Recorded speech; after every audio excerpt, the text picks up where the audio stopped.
నమస్తే, welcome to political voice. ఈరోజు మన గెస్ట్ మాజీ మంత్రి బీజేపీ నేత బాబు మోహన్ గారు తెలంగాణలో ఉన్నటువంటి తాజా రాజకీయ పరిస్థితులపై భారతీయ జనతా పార్టీ విషయాలతో పాటు మిగిలిన విషయాలు చర్చించే ప్రయత్నం చేద్దాం. సార్ నమస్తే. ఎట్లుంది సార్ ఆందోళన వెళ్తున్నారా? ఆందోళనలో ఎట్లుంది భారతీయ జనతా పార్టీ కానీ? అయ్యో అంటే చిగురిస్తుంది. ఓకే. జనరల్గా ఆందోళన కాన్స్టిట్యున్సీలో ఓన్లీ టీడీపీ కాంగ్రెసే ఫ్రమ్ ద బిగినింగ్. టీఆర్ఎస్ కూడా లేదు, ఒక వార్డు మెంబర్ను కూడా కానేయలేదు నేను. నేనా నువ్వా అని కాంగ్రెస్ టీడీపీ నేను 3 సార్లు గెలిచిన, ఆయన 3 సార్లు గెలిచిన, అట్లా కాంబినేషను. అలాంటిది బీజేపీ టీడీపీ పొత్తులో కదా మొదటి నుంచి. కనుక ఎప్పుడు అది ఎంపీకి నరేంద్ర గారు వచ్చేవారు, పొత్తు అంతవరకే ఉండేది. ఎమ్మెల్యేలు క్యాండిడేట్ లేరు కాబట్టి ఈ పెద్దగా ఎదగల బీజేపీ. ఆ నలుగురే ఏదో అట్లా రొటేషన్ అయ్యేది, పితరపక్షం అనేది కలిపేది, మళ్ళీ అంతే బజ్జో అనేది వాళ్ళు అంతే ఉంచేది. నేను బీజేపీలోకి వచ్చేసరికి ఇప్పుడు అమ్మని నాకు క్యాడర్ లేకుంటే అయిపోయిందని ఇప్పుడు మొత్తం మళ్ళా అంతా ఇప్పుడు టీడీపీని అంతా చేసి కుప్ప వేసి బోర్డు పెట్టిన టీఆర్ఎస్ అని. ఇప్పుడు మళ్ళీ మొత్తానికి మొత్తానికి బీజేపీ అని బోర్డు వేసిన. ఇప్పుడు అంతా కుప్ప చేస్తున్నా. మండలు కదులుతున్నాయి అనుకోండి. హరిహరాదులో వచ్చిన గ్యారంటీ బీజేపీ విన్ అట్లా తయారు చేస్తున్నా. ఎమ్మెల్యే అసలు అడ్రస్సే లేదు, బాబు మోహన్ అసలు రాడు ఇక్కడికి. ఆడొస్తుండే కనుక్కోండి. ఫస్ట్ మీరు ఇంటర్వ్యూకి పోండి, ఇక్కడికి పోయి జనాన్ని అడగండి, బాబు మోహన్ కనపడతాడా మీకు, మీ ఎమ్మెల్యే కనపడతాడని మీరు అడిగితే బాగుంటుంది. ఎందుకంటే ఎవరిది వాడు డబ్బా వాయించుకోవడం కాదు, కంటికి కనపడితే తంతరని తప్పించుకొని తిరుగుతుండే అతను. నేనట్లా కాదు, రాజాలాగా పోతా. దేవుడు మా బాబు మోహన్ వస్తుండని పండగలాగా చూస్తున్నారు నన్ను. వాడేం తప్పించుకొని దొంగలాగా పోతాడు, దొంగలాగా వస్తాడు కాన్స్టిట్యున్సీకి. ఎందుకట్లా? ఎవరు ఏమడుగుతారో నేనేం చేయలేను కదా, ఏం చేయలేను కదా, అది అతని అభద్రతా భావం. కనుక తన కార్యకర్తలకే కనపడకుండా తిరుగుతాడు అతను. కానీ వచ్చిపోయాక తెలిసి ఏమైనా చెప్పకుండా వచ్చిండి, మా ఎమ్మెల్యే చెప్పకుండా వెళ్ళిపోయిండు అని అంటుంటారు, కలవరపడుతుంటారు కార్యకర్తలు. కానీ ముఖ్యమంత్రి గారి కుటుంబానికి, అల్లుడికి, కొడుకు అందరికి దగ్గర అనేటువంటిది ఒకటి ఉంటుంది. అదొకటి అనుకొని తిరుగుతున్నాడు, రేపు తెలుస్తుంది అంతే. మొన్న రకరకాల రూమర్స్ అవి వచ్చినాయి కదా బయటికి, పేపర్లలో వచ్చినాయి, టీవీలలో వచ్చినాయి అనుకో. ఈటెల రాజేందర్ గారి అదే ఆ కేసులో ఈయన మన మంత్రి రెడ్డి గారు, సూర్యాపేట జగదీష్ రెడ్డి గారు వీళ్ళందరూ ఆ కొడుకు ఫంక్షను, దాంట్లో అసలు మెయిన్ కీలక సూత్రధారి ఇతను. ఆడ మీ ఎమ్మెల్యే, మా ఎమ్మెల్యే కాదులేండి, ఆందోళన అది నా దయాభిక్షతో గెలిచిండు, నా ఓట్ బ్యాంకుతో గెలిచిండు. అతను 2-3 సార్లు పోటీ చేసిన డిపాజిట్ రాలేదు. వాళ్ళని ఆమెనా చేసిండు అనుకో. ఇప్పుడు ఏంటంటే అంత కుప్ప చేసి ఉన్నది కదా ఓటు బ్యాంకుని ఒక దగ్గర. టీడీపీ అన్నీ కలిపిన, వైఎస్ఆర్సీపీ కలిపిన, చిరంజీవి పార్టీని కలిపిన, అన్నీ కలిపి నేనైతే ఇంకెక్కువ ఒక 60-70 వేల మెజార్టీగా గెలిచేవాడిని. మీరు ఆల్రెడీ సెట్టింగ్గా ఉన్న ఎమ్మెల్యేని ఎందుకు కాదని అతన్ని తీసుకురావాలి? ఎవరినారు కానీ ఇప్పుడు కేసీఆర్ని బయటికి రావాలి నేను ఎందుకు నాకు చెప్పలేదు. సడన్గా అతనికి టికెట్ ఇచ్చి పంపి ఇక అతనికి ఇచ్చినావులే, నువ్వు కొన్ని కారణాల వల్ల ఇచ్చినావు, నువ్వు వచ్చేయి బయటికి. నేను కాన్ఫిడెన్స్లో ఉన్నా. ఇంకా ఇతనికి టికెట్ ఇచ్చినావు, ఇక నువ్వు వచ్చేయని నాకు ఫోను. నాకు సరే వెంటనే పోయినా ఆయన ఏం మాట్లాడలేదు. కొడుకేమో మీరు చూసుకోండి అంకుల్, నాకు తెలియదు అన్నాడు. అయిపోయింది, బీజేపీలో చేరాను. ఓకే, మంచిగా కలిసి ఉండేది కేసీఆర్ మీరు కలిసి. అన్నీ ఉన్నాయిలే బ్రదర్. అంటే చాలాసార్లు మాట్లాడిన, ఊరికే మాట్లాడింది ఎందుకు లేదు. ఇప్పుడు ఆ అనుభవమే ఇప్పుడున్న ఎమ్మెల్యే కూడా అవుతుంది అంటారా? అయితే వార్నింగ్లు అయిపోయినాయి కదా మొన్న ఆ కేసులో. అంతేనే. అంటే నాకు సంబంధం లేదు, వేరే ఎమ్మెల్యే, పాటలు పాడే ఎమ్మెల్యే మాత్రమే ఉన్నా. పాటలు పాడిన ఎమ్మెల్యేకి డోలు కొట్టినా నేను. నేను పేపర్లోనైతే నేను చదివిన, నేను ఇవి కూడా చూసిన, నేను క్లిప్పింగ్స్. ప్రముఖ వ్యక్తి ఆ సభకి అంతే. వార్నింగ్ అయిపోయిందంట. వచ్చే ఎన్నికల నాటికి దాని రిఫ్లెక్షన్ ఉంటుంది. ఏమైద్దో కేసీఆర్ గారి లీలలు ఎవ్వరికి అంతు పట్టవు, ఆయన కుటుంబ సభ్యులకే అంతు పట్టవు. అంతే. మీరు ఇద్దరు ముఖ్యమంత్రులు అంటే కేసీఆర్ తోటి అటు చంద్రబాబు నాయుడుతో కలిసి పనిచేశారు కదా, బాగా ముఖ్యమంత్రుల్లో ఎవరిని మీరు బాగా అంటే ఉన్న దాంట్లో బెటర్ అనేటువంటి ఛాన్స్ ఉంది? అంటే డెఫినెట్గా చంద్రబాబు బెటరు. ఓకే. ఇంత కిరాతకం, ఇంత రాక్షసం, ఇంత చిక్కలు గలబెట్టి నవ్విచ్చి గొంతు కోసి అసలు ఇది సామాన్యం కాదు. చంద్రబాబు గారు అసలు అది అంత కాదు, అంత కర్కశం కాదు. ఓకే. కాకపోతే చెప్పి మెడకాయకు వస్తానని అని చెప్పి కోస్తాడు. ఈ గంట కాదు, నవ్విచ్చి స్వీట్ తినమని కోస్తాడు. మనమే స్వీట్ అనుకుంటాం, మెడకాయ పోతుందని తెలియదు. ఈయన తెచ్చా అలా ఉంటుంది. కర్కోటక డెసిషన్స్ ఉంటాయి ఇక్కడ. ఇప్పుడు తెలంగాణలో అంటే టీఆర్ఎస్కి ప్రత్యామ్నాయం దుబ్బాక, జిహెచ్ఎంసీ, ఆ తర్వాత మీరు దుబ్బాకలో కూడా చాలా గ్రామాలు తిరిగిరు మీరు. ఆ తర్వాత గెలుపు తర్వాత బీజేపీ ప్రత్యామ్నాయమైనటువంటి చర్చ జరుగుతున్నప్పుడు పిసిసి అధ్యక్షుడు రేవంత్ రావడంతో బీజేపీకి ఎఫెక్ట్ పడదంటారా? అంటే అదేం పడదు. అదేంటా? ఇప్పుడు రేవంత్ కాదండి, రేవంత్ ఏమన్నా ప్రైమ్ మినిస్టర్ క్యాండిడేటా?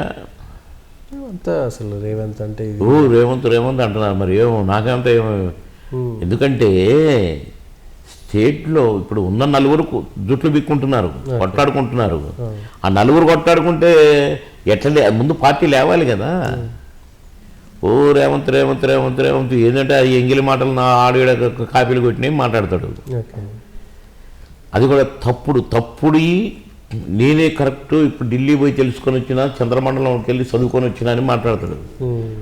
అది తప్పుడు సమాచారం అని తెలుసుకునే లోపే అది మార్చిపోద్ది. అది కనుక ఇక్కడ కాంగ్రెస్ లేదు, బలంగా లేదు, ఫస్ట్ లీడర్షిప్ లేదు. ఫలానా అతను సీఎం క్యాండిడేట్ 100%. ఇప్పుడు వైఎస్ఆర్ నేనే సీఎం క్యాండిడేట్ అని బయటికి వెళ్ళిండు, సీఎం అయింది. ఆ రేంజ్ లీడర్ ఇక్కడ అవసరం. ఈయన సరిపోదు, హార్స్ పవర్. ఇప్పుడు ఒక బల్బు ఉంది, ఇప్పుడు లైట్లు వెలుగుతున్నాయి. 0 క్యాండిల్ బల్బుకు అదే హోల్డరు, 1000 క్యాండిల్ బల్బుకు కూడా అదే హోల్డరు. స్విచ్ చేసినప్పుడు తెలుస్తుంది. కనుక ఇప్పుడు స్విచ్ చేసినారు కదా, ఇప్పుడు తెలుస్తుంది 0 క్యాండిల్ బల్బు ఎంత వెలుగుద్దో తెలుస్తుంది. ఢిల్లీలో కూడా వీళ్ళకు ప్రత్యామ్నాయం లేడు. మోడీ గారిని రీప్లేస్ చేసే లీడర్ కాంగ్రెస్కి లేరు, ఈడ అసలు లేరు. ఇప్పుడు బాగా వీక్ అయింది కాంగ్రెస్. దీన్ని లేపడం అంత ఈజీ కాదు. అంతో ఇంతో ఇప్పుడు మొన్న జిహెచ్ఎంసీ జరిగినాయండి.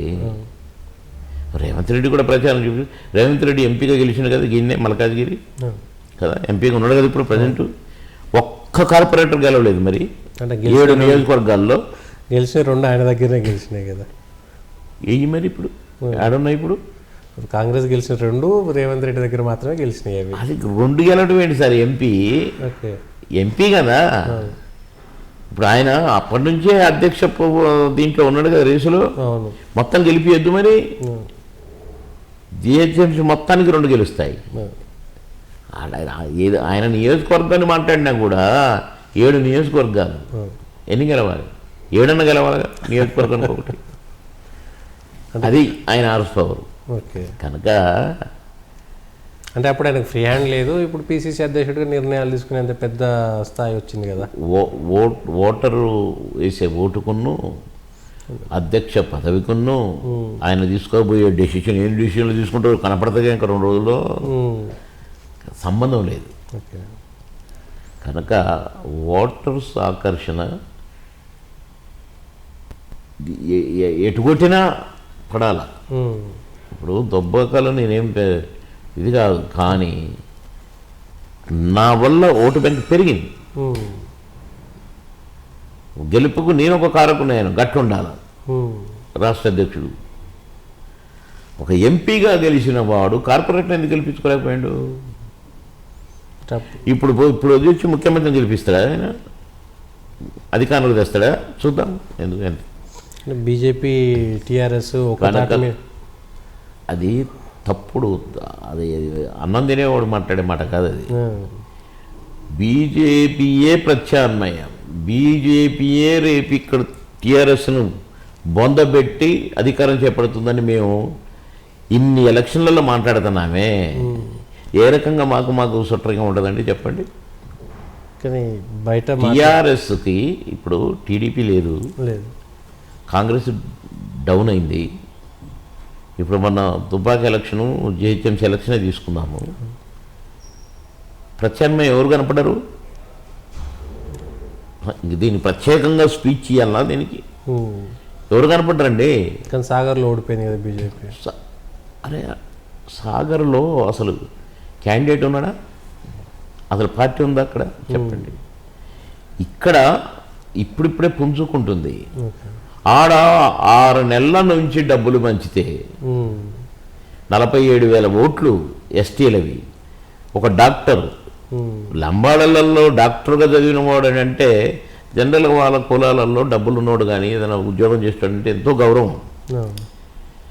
47,000 ఓట్లు ఉన్నాయని ఇస్తే 5-6 వేల ఓట్లు 7,000 వస్తాయి అంటే డైరెక్ట్గా చెప్పిన మామిడి పోయిన అట్లా కొనేసిండ్రు. బెదిరించి పోలీసులు పెట్టి. రేపు కూడా టీఆర్ఎస్కి అధికారం ఉంది కాబట్టి వాళ్ళు ఇంకా బెదిరిస్తారు రేపు వచ్చే ఎలక్షన్లో కూడా. అక్కడ ఠికానా లేని వ్యవహారం అయిపోయింది. ఇక్కడ ఠికానా కాదు, బోర మీద దన్నగల కెపాసిటీ ఉంది ఈడ క్యాండిడేట్కి. ఓటు బ్యాంక్ ఉన్న క్యాండిడేట్ ఈడ, తనకంటే ఒక ఇమేజ్ ఉన్న క్యాండిడేట్. అక్కడ కాదు, అక్కడ ఒక జానారెడ్డి, ఆయన మొదటి నుంచి కూడా ఆయన సొంత కాన్స్టిట్యున్సీ అది. అట్లనే ఇటు నరసింహయ్యగా కూడా నాతో కూడా నేను కూడా కలిసి ఎమ్మెల్యేలుగా ఉన్నాము. ప్లస్ నీ మంత్రి అయినా మళ్ళీ ఆయన ఎమ్మెల్యేగా ఉన్నాడు కనుక అధికార పార్టీ అయిపోయింది. అధికార పార్టీ ఎమ్మెల్యేని చచ్చిపోయిన ఆయన తండ్రి సెంటిమెంటు, ఇలా డబ్బుల పంపిణీ, మండలికి ఒక 2-3 మంత్రులు, 2-3 ఎమ్మెల్యేలు, ఊరికొక ఎమ్మెల్యే పెట్టి డబ్బులు పంచడమే కదా. 100 కోట్లు 200 కోట్లు ఏదో పంచింది అంటున్నారు.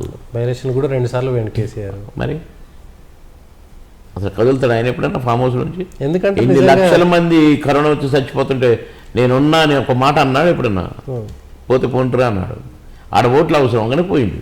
ఇప్పుడు ఈ మధ్యన రోజు బయటకు వెళ్తున్నారు, రోజు వెళ్తున్నారు. ఖచ్చితంగా వరంగల్కు బయటికి వెళ్ళిన దగ్గర నుంచి లెక్క ఆయన బిఫోర్ ఎలక్షన్స్ పోవడానికి ప్లానింగ్ అంతా జరుగుతుంది. ఎందుకంటే అతను ఇంట్లోంచి బయటికి రావడం అంత ఈజీగా. ఇప్పుడు అన్ని జిల్లాలు తిరుగుతున్నాం చూడు, కలెక్టర్ ఆఫీస్ ఓపెనింగ్ అంటున్నారు, ఇది అంటున్నారు, అది అంటున్నారు. మొత్తానికి ఏదో ఒక రకంగా ఈ జిల్లా ఆ జిల్లా ఆ ఊరిలో భోజనం అంటున్నాడు, ఈ సర్పంచముడు భోజనం అంటున్నాడు. ఈ ట్రెండ్ ఏంటంటే తిప్పటం ఇట్ట మసి చేసి మారేడుకాయ చేస్తారంటారు కదా, అది చేస్తున్నాడు. కనుక డెఫినెట్గా ముందస్తు ఎలక్షన్ పోవటానికి ఈ ప్రీ ప్లాన్, ఇదంతా ప్రిపరేషన్ ప్లాన్. హుజూరాబాద్ సంగతి ఏంటి సార్? హుజూరాబాద్లో మీ పార్టీ పరిస్థితి ఏంది? బీజేపీ చెప్పాను కదా ఇప్పుడే, బీజేపీ ఉంది. దానికి తోడు బీజేపీలోకి వచ్చిన క్యాండిడేట్ ఒక క్యారెక్టర్ ఉన్న క్యాండిడేట్. కానీ ఆయనే భూములు కబ్జా చేసిండు, దళితుల భూములు కబ్జా చేసిండు, ప్రూవ్ చేయలేదు. ప్రూవ్ చేశారా? ఎంక్వైరీ చేయించవచ్చుగా, పట్టుకోవచ్చుగా దొంగ అయితే. అంటే ఎలక్షన్ల ముందు డైరెక్ట్ పంపిస్తారేమో లోపలికి, అప్పుడేం చేస్తారు? అది కాదండి, ఆ దొంగెత్తులు ఎందుకండి? దొంగను దొంగ అనొచ్చు కదా. ప్రూవ్ చేశాను, చట్టాలు మీ చేతుల్లోనే ఉన్నాయి కదా. ప్రూవ్ చేశానా? అంటే ఇట్లానే దుమారం లేపే మనుషులు చేసే పనేనా? ఒక తండ్రి లాంటి వాడు ముఖ్యమంత్రి, ఈ రాష్ట్ర ప్రజలందరికీ తండ్రి చేసే పనేనా ఇది? ఇది అసలు నీచ నికృష్టుడు చేసే పని అది. దొంగని ఎలక్షన్ ఓటు వేసేటప్పుడు ఇక దొంగ దొంగ దొంగ అంటాడా వారిని? ఎంత అన్యాయమా? తండ్రి చేసే పని అండి అది. మీకు జరిగింది అక్కడ మీకు కనబడింది రిఫ్లెక్షన్ ఇక్కడ సేమ్? నాది వేరు. ఓకే, నాది ఏం చేసిందని తీసేసినో తెలియదు. మరి నాది కూడా ఏదైనా ఉంటే ఆ దొంగతనాలు బయటపడితే బాగుండేదేమో. భూ కబ్జాలో ఈ కబ్జాలో ఇప్పుడు ఇలా పెట్టిన ఎమ్మెల్యే ఎన్ని భూ కబ్జాలు అయినాయో మీరు కాన్ఫరెన్స్కి పోతే మీకే తెలుస్తుంది. అదే పనిలో ఉన్నారు అన్నదమ్ములు. గవర్నమెంట్ భూములు, హాస్టళ్ల కింద ఉన్న భూములు, ఎస్ఐండ్ భూములు, వీటి మొత్తం కబ్జాలే. ఇప్పుడు అదే పనిలో ఉన్నారు. మీరు కూడా పెట్టారు. వాళ్ళ సొంత తండ్రి ప్రెస్కు చెప్పిండు, నా కొడుకులు కాదు మొత్తం కబ్జాలు పెడుతున్నారు దొంగ ముండా కొడుకులు, నాకు పుట్టలేదు అన్నట్టుగా మాట్లాడాడు. నా దగ్గర ఉన్నాయి, కటింగ్స్ ఉన్నాయి. ప్రెస్ మీట్ పెట్టి చెప్పిండు కన్న తండ్రి. మరి మీరు అవి కేసీఆర్ స్పందిస్తున్నారు కదా, ఈటల అందరి మీద స్పందించినట్టుగా మీరు కూడా కేసీఆర్ పెడితే వెంటనే భూములు కబ్జా చేసిన నేను పెట్టుకునేందుకు? ఆయన గవర్నమెంట్ ఆయనది పెట్టుకొని ఆయన చూసుకున్నది, నాకేం పేరు? అంతే. అతనికి చెడ్డ పేరు, అతని గవర్నమెంట్కి చెడ్డ పేరు, నాకేం చెడ్డ పేరు, నాకేం సంబంధం? నేను చెప్పేటప్పుడు చెప్తా ప్రజలకి, ప్రజలే నాకు చెప్తున్నారు కనుక నేను ఇప్పుడు ప్రతి ఏదో ఈకని తీసుకొని ఇక చూసినావా దూరం దొరికింది ఆ టైప్ కాదు బాబు మోహన్. ఎప్పుడు ఏది మాట్లాడాలో గదే మాట్లాడతా, తప్పుడు మాటలు మాట్లాడను, తప్పుడు ఆరోపణలు చేయను, అబద్ధం ఆడను, తప్పు చెయ్యను, లంచం తీసుకోను. ఇది నా క్యారెక్టర్. ఇప్పుడు ఎవడో గొట్టంగాని గురించి నేను ఇప్పుడు అనవసరంగా మాట్లాడి అన్నోరు ఎందుకు బ్యాడ్ చేసుకోవటం? ఈ మధ్యన అంటే రేవంత్ రెడ్డి గారి మీద వచ్చిన ఆరోపణల విషయంలో కానీ దీంట్లో కానీ వెనుక చంద్రబాబు నాయుడు ఉన్నటువంటిది బాగా వినపడుతుంది. ఆయన కూడా పిసిసి అధ్యక్షుడు అయినాక దానిపైన 3-4 సార్లు వివరణ ఇచ్చుకోవాల్సి వచ్చింది. అది నిజంగా ఉందంటారంటే మీకు ఆ విషయంలో వెనకాల తెలిసి? కాదండి, వాళ్ళు గురు శిష్యులండి.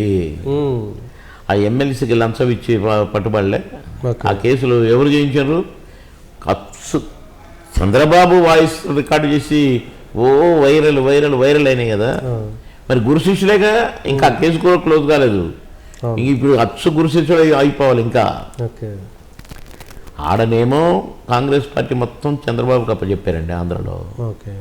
అసలు పార్టీ కనపడుతుంది ఆయన కాంగ్రెస్ అన్నాడు లేదు. కాంగ్రెస్ పార్టీ అధినేత ఆయనే, టీడీపీ పార్టీ అధినేత ఆయనే, డబుల్ యాక్షన్ అక్కడ. ఇక్కడ అలాంటి ఆయన శిష్యుడు ఎవరు? రేవంత్ రెడ్డి. మరి ఇక్కడ ఇప్పుడు చంద్రబాబు గారు నిజంగానే అనుకుందాం సరే, ఏమి లేకుండానే ఇతనికి ఇంతమంది సీనియర్ని పక్కన పెట్టి ఒక జానారెడ్డి గారు లాంటి వాళ్ళని, ఒక ఉత్తమ్ కుమార్ రెడ్డి అంటే ఇంకా మిగతా వాళ్ళు కూడా సీనియర్ మోస్ట్లు ఉన్నారు కదా, అనుభవజ్ఞులు కూడా ఉన్నారు కదా. ఈయన లేపినంటే దులాహారతి కాళ్ళ గదులు కానీ పీరిలాట, ఆ పీరిని లేపారు పైకి. అరే ఎంత ఊరుకు పోద్దో చూద్దాం. అది కానీ న్యాచురల్గా అనుకుంటారు కదండి ఇద్దరు గురు శిష్యులు. అంటే ఇప్పటికీ వాళ్ళ మధ్య సంబంధాలు ఉన్నాయంటారు. ఏమో మనకు అవసరం? మనం చూస్తామా? వాళ్ళ బెడ్రూమ్లో దూరి సంసారం బాగా చేసుకుంటారా లేదని మనం చూస్తామా? మనకేం సంబంధం చెప్పండి? వింటున్నాము, వినడానికి గురు శిష్యులే కదా. ఎమ్మెల్సీలను కొనడానికి కట్టలు డబ్బులు తీసిపోయి ఏసీ పోలకు దొరికి, ఇది దొరికి, అది దొరికి, స్క్రోలింగ్లు పెట్టి, ఈ క్లిప్పింగ్లు పెట్టి పోరగాన్ని అడిగినా చెప్తారు కదండి గురు శిష్యులని. దాని గురించి ఒక చర్చ మళ్ళీ ప్రత్యేకంగా. అంటే ఇప్పుడు సహజంగా తెలంగాణలో మళ్ళీ ట్రయాంగిల్కి వచ్చేసింది, కాంగ్రెస్ కొంచెం లేచింది అనేటువంటిది ఉంది కాబట్టి లీడర్ లేడీ చెప్పమనండి. ఆయన సీఎం క్యాండిడేటా చెప్పమనండి. బీజేపీ నాయకులు కూడా అటువైపు వెళ్తారు, టీఆర్ఎస్లో అసంతృప్తులంతా కూడా ఇప్పుడు కాంగ్రెస్ వైపు వెళ్తారు. ఇక టోటల్గా అనేటువంటిది పగటి కాలంలో ఓకే ఏం మాట్లాడుకుంటారు కదండి. రేపు తెలుస్తుంది కదా.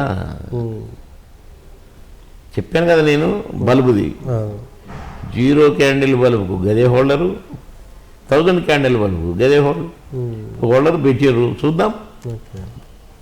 ఈ ఆరోపణలు కూడా వస్తున్నట్టే. కాంగ్రెస్ క్యాండిడేటే హుజూరాబాద్ రిజైన్ చేసిండ్రు, టీఆర్ఎస్కి వెళ్ళిపోయారు.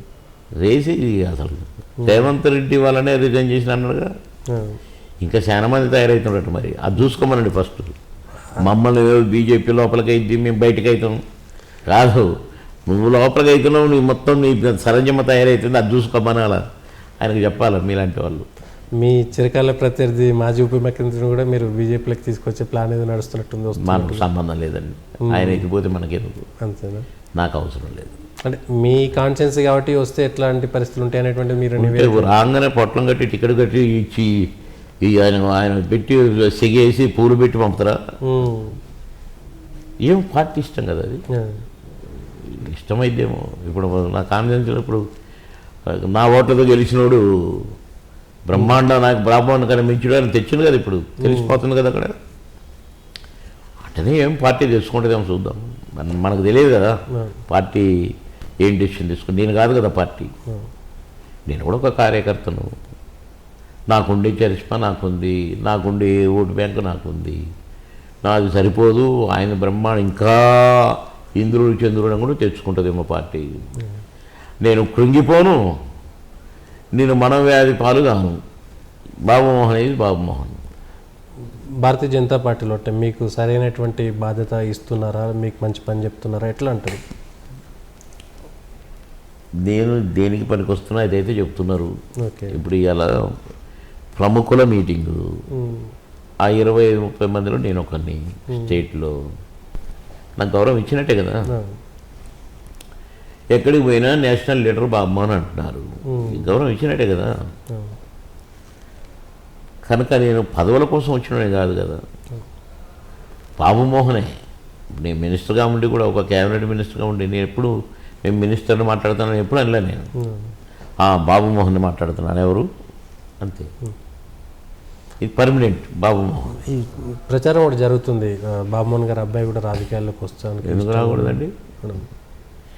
వాడు మొత్తం వాడు ఇప్పుడు 1 గంటలో 1000 సైకిల్ మోటార్తో ర్యాలీ తీస్తాడు నా కాన్షియన్స్లో. ఓకే. నేను కొంచెం ఇటు బిజీగా ఉండి ఇప్పుడు బీజేపీలోకి వచ్చిన కాడ నుంచే వాడికి బీజేపీ అంటే ఇష్టం. ఓకే. ఈ కంటోన్మెంట్లో నేను ఉండేది అక్కడ మా ఇల్లు police lines. Sayanna first time TDP నుంచి పోటీ చేస్తున్నాడు అక్కడ, ఫస్ట్ టైం 99లో. అప్పుడే వాడికి ఓటు వచ్చింది, మా బాబుకి. 2 బాబులకు ఓటు వచ్చింది. నేను షూటింగ్కి వెళ్తూ రై జాగ్రత్తగా వేయండి, 2 ఫస్ట్ ఓటు చక్కగా టీడీపీకి వేయండి మంచిగా అన్నారు. నేను సాయంత్రం ఏరా ఓటు వేసినరా అని సాయంత్రం వచ్చి అడిగిన. వేసినా కదా. అదే ఎవరికి వేసినరా అంటున్నారు. కాదరా ఓటు ఎవరికి వేసినారు? వేసినావు కదా. అదే ఎవరికి వేసినరా? వేసినలే అని కోప్పడ్డాను. బీజేపీకి వేసినాం. బీజేపీకి ఎందుకు వేసినారు? మా ఇష్టం, మాకు ఇష్టం అన్నారు 2. నేనే వింటున్నావు అభిమాన్ని. నేను సైకిల్ గుర్తుకే ఏంటంటే బీజేపీకి వేసినారు ఏంటని 2 బాగా తిట్టి నేను 1 వారం రోజులు మాట్లాడలే వాళ్ళతో. అయ్యా ఫస్ట్ ఓటు ఫ్రస్ట్రేట్. నేను బీజేపీలోకి వచ్చిన కానీ యాక్టివ్గా తిరుగుతున్నాడు వాడు. ఇష్టమైన పార్టీ ఇప్పటికీ అదేదో తెలియదు. కాన్సెప్ట్ ఇప్పుడు రఘునందన్ చెప్తున్నారు ఇప్పుడే ఇందాక, అన్న బాబు వచ్చిండు నా దగ్గరికి ఓ పని మీద అని. నాకు తెలియదు. అట్లా వాడు కార్యకర్తల కోసం ఎక్కడికంటే అక్కడికి పోతున్నాడు. వాడు పెళ్ళిళ్ళు అంటే పెళ్ళిళ్ళకి పోతున్నాడు. అంత ఇంట్రెస్ట్ ఎందుకు వచ్చిందో నాకు తెలియదు. ఏమో వాడికి ఇంట్రెస్ట్ ఉంది. అన్న వాడిని మంచి హ్యాండ్సమ్ హీరో చేద్దామని సినిమా తీసిన. సినిమా బాగానే ఆడింది, వీడు బాగా చేసిండు కూడా, డ్యాన్సులు అయ్యే కూడా బాగా చేసిండు. 2వ సినిమా మొదలుపెట్టిన 10 రోజులు షూటింగ్ అనగా నేను చేయను అన్నాడు. ఎందుకంటే నాకు ఇష్టం లేదు, నాకు వద్దు. సినిమా నీ ఇష్టం రా, ఆపేనా ఆపేయి, నాకు వద్దు. 10 మందికి అన్నం పెట్టేది, 10 మందికి ఏదైనా సాయం చేసేది ఉంటే చెప్పు, నేను చేస్తాను. నాకు వద్దు, సినిమాలు వద్దు, నాకు హీరో వద్దు అన్నాడు. 10 రోజులు షూటింగ్ జరిగిందిరా, డబ్బులు దండగ కదరా, ఇవన్నీ చెప్పినాను అన్నాడు. సో నేను మొదటి నుంచి కూడా వాళ్ళకి ఇష్టమైన పని చేయిస్తా తప్ప వాళ్ళకి ఇష్టం లేదు చేయనియను. అట్లా ఇక్కడ ఎందుకో ఇంట్రెస్ట్ పెడుతున్నాడు. నీ ఇష్టం. నా జాగిరేం నాకేం పట్టా సర్టిఫికెట్ లేదు కదా. నేనైతే ఏంటి, నా కొడుకు అయితే ఏంటి, పార్టీ ఇష్టం. కానీ వాడు బాగా ఇంట్రెస్ట్గా సంజయ్ అన్న, నా అసలు తుపాకీ ఎలక్షన్లో నాకు తెలియకుండా వచ్చి సంజయ్ గారిని కనుక కలిసి, వాడు జితేందర్ రెడ్డి గారికి పోయి కలిసి, జితేందర్ రెడ్డి గారి అబ్బాయి క్లోజ్ ఫ్రెండ్స్ మళ్ళీ. నాకు తెలీదు కానీ నా కంటికి కనపడకుండా కూడా తిరిగిరు కదా దుబ్బాకలో. నేను తిరిగినా, నేను అన్నే ఉన్నా కదా, మీకు తెలియకుండా నాకు కలవకుండా వీడు ఒక టీం వేసుకొని, బట్ నేను ఇటుంటే వాడు అటుంటాడు, నేను అడ్డుపోతే వాడు ఇటుపోతాడు. అంటే నాకు కనపడితే ఎందుకు వచ్చినావు అని అంటానని అంత ఇంట్రెస్ట్ ఇప్పుడు బీజేపీ వాడి ఇంట్రెస్ట్. నేనేమన్నావు అక్కడికి ఒక్కొక్కసారి ఎందుకురా వద్దురా, 2 కార్లు వేసుకుని ఇద్దరం ఎందుకురా కాన్ఫరెన్స్కి అంట, నీకు ఇంట్రెస్ట్ ఉంటే నా బండిలో రమ్మని ఇట్లా చూస్తాడు. అంటే నాకు నోటికి తాళం వేయడం అనమాట.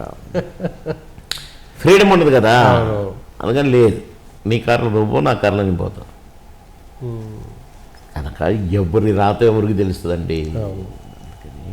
ఇష్టం ఉంది కాబట్టి ఇప్పుడు మీరు ప్రోత్సహిస్తున్నారు. నీ ఇష్టం అంటున్నాను, నాకు తెలియదు. ఇప్పుడే చెప్పిన కదా, స్వేచ్ఛగా రఘునందన్ గారిని కొందరు కార్యకర్తలు వేసుకొని పోయి కలిసి ఏదో పని మీద పోయిండంట.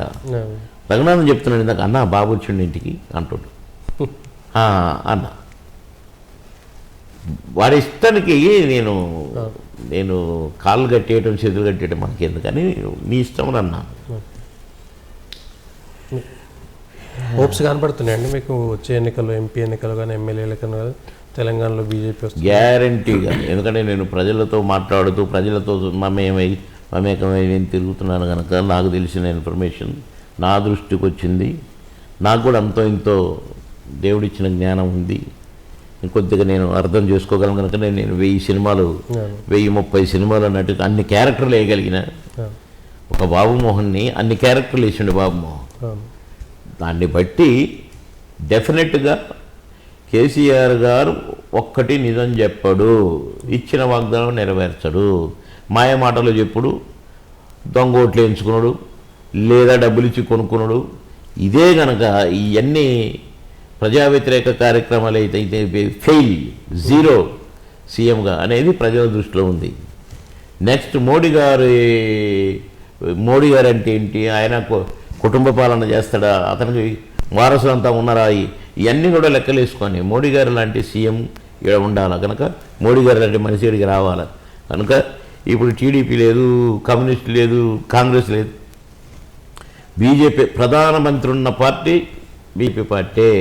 రేపు మళ్ళా కాబోయే ప్రధాని మోడీ గారే కనుక ఆడ ప్రధాని ఈడ సీఎం ఉండాలని తెలంగాణ ప్రజలు అనుకుంటున్నట్టుగా నేను గ్రహించగలిగాను. మర్చిపోయినా మీరు సినిమాలు వేయన్నారు కాబట్టి సినిమాకి సంబంధించినట్టు ప్రముఖులను బీజేపీ తీసుకురావడం కానీ ప్రచారం కానీ మీరు దాన్ని లీడ్ తీసుకునే అవకాశం ఉంది అంటే ప్రత్యేకంగా మేము చాపలేసి తివాసీలు పరిచి తిరగటం ఉండదు. గతంలో కూడా చాలామంది బీజేపీ పార్టీ అభిమానులు ఉన్నారు, ఇప్పటికీ ఉన్నారు. కోట శ్రీనివాసరావు గారు బీజేపీ నుంచి ఎప్పుడూ ఎమ్మెల్యే అయ్యాడు 99 నుంచి కనుక. హీరోలుగా కూడా నరేష్ గారు, గిరీష్ గారు అంతా కూడా బీజేపీలో పనిచేసిన వాళ్ళే కనుక అభిమానం ఉన్నోళ్ళు వచ్చేటోళ్ళు వస్తారు తప్ప ఇక్కడ బలవంత పెట్టుడు కానీ రండి రండి రండి రండి ఆ బొంబాయి మిఠాయి అని పిలుచుడు కానీ బీజేపీలో ఉండదు. వచ్చిన వాళ్ళని ఆహ్వానిస్తారు తప్ప బొట్లు పెట్టి పిలుచుడు, బ్యాండ్ మేళాలు పెట్టి పిలుచుడు ఉండదు. చివరిగా పొలిటికల్కి సంబంధం లేనిది మా ఎన్నికల మీద మీ అభిప్రాయం ఏంటంటే ప్రకాష్ రాజ్ రావడం పైన కొద్దిగా ఆ సంస్థలో కానీ దాంట్లో సంఘంలో ఏమోనండి, వాళ్ళది ఇంకా 3 నెలలు. అంటే నేను 2-3 ఎలక్షన్ల నుంచి నేను పెద్దగా అటు కాన్సన్ట్రేట్ చేయటం, ఇంకా నాకు నేను ఇక్కడ బిజీగా ఉన్నాను కదా. ఇంకా 3 నెలలు ఉంది ఎలక్షన్. సంవత్సరానికి ఒకసారి ఎలక్షన్ జరుగుతాయి. సంవత్సరం అంటే 12 నెలలు. ఇంకా 3 నెలలు ఉందనగానే మరి నేనే అభ్యర్థిని ప్రకటించడం ఏంటో. అసలు పీరియడ్ అయిపోయాక వాళ్ళ టర్మ్ కంప్లీట్ అయినాక ఇది మొదలు పెట్టాలి. ఎలక్షన్లు పెట్టిన దాకా నేను నిలబడతాను, ఇది అయిపోయింది కదా అని ఆయనకైనా చెప్పుకుంటున్నాడు, ఆయనకైనా పేపర్లలో స్టేట్మెంట్లు. ఇప్పుడు ఏ ప్రాంతం ఆ ప్రాంతమే. ఇప్పుడు తమిళోళ్ళు తెలుగులో నటించారు, కన్నడోళ్ళు తెలుగులో నటించారు, బొంబాయిలో తెలుగులో నటించారు, మీరు కూడా అటు సైడ్ నటించారు, మేము కూడా పోయి అటు నటించినాం. కానీ వాళ్ళ ఎవరి భాషకు వాళ్ళే అభిమానులు. ఇప్పుడు నడిగర్ అని అక్కడ ఒక తమిళనాడులో ఉంది. ఎన్టీ రామారావు గారు, నాగేశ్వరరావు గారు, అక్కినేని గారు వీళ్ళంతా కూడా అక్కడ ఉండి వచ్చిన వాళ్ళే. ఎప్పుడన్నా పోటీ చేశారా? చేయనిచ్చారా? పోనీ ఇప్పుడు చేయనిస్తారా? నేను నామినేషన్ ఇస్తే ప్రకాష్ రాజు వచ్చి ఏం పర్వాలేదు అంటాడా? మరి ఈడెందుకు అంటాడు? అంటే ఇక్కడున్న క్రియేట్ చేస్తున్నారు అట్లా, అది కరెక్ట్ కాదు. ఆయన కూడా నటిస్తే నటించవచ్చు. ఏం చేసిండని ఫామ్ హౌస్ కొనుక్కోవచ్చు, డబ్బులు ఎక్కువైనా కొనుక్కున్నాడు. కానీ ఆయన పుట్టింది ఎక్కడ, ఆయన పెరిగింది ఎక్కడ ఉంటుంది కదా. ఎలక్షన్లు అనేసరికి ప్రజాప్రతినిధి, ఇక్కడ కళాకారుల ప్రతినిధి. మేము ఎందుకు వేయాలి నీ కోటు? నువ్వు వేస్తావా అక్కడ వచ్చి నిలబడితే? సేమ్ ఉంటుంది. ఈ ఇంటికి ఆ ఇల్లు ఎంత దూరమో ఆ ఇంటికి ఇల్లు టేప్ పెట్టుకుని అంతే దూరం ఉంటుంది. కనుక ఈ కొత్త సాంప్రదాయము, కొత్త కొట్లాటలు, ఈ అన్యాచురల్ థింగ్స్ ఇవన్నీ వేస్ట్ కదా. ఇప్పుడు గ్రూపులు పెట్టడానికి, విడదీయడానికి, అలజడి రేపడానికి, అశాంతిని క్రియేట్ చేయడానికి ఇట్టడి పనులు అది ఆయనకే తెలియాలి. Thank you very much sir, me time మాకు ఇంత వాల్యూ ఇచ్చినందుకు. ఇది బాబు మోహన్ గారి యొక్క మనసులోని మాటలు, ఇటు రాజకీయాలతో పాటు అటు సినిమాలపైన ఉన్నటువంటి వారి విషయాలు ఇవి. Thank you.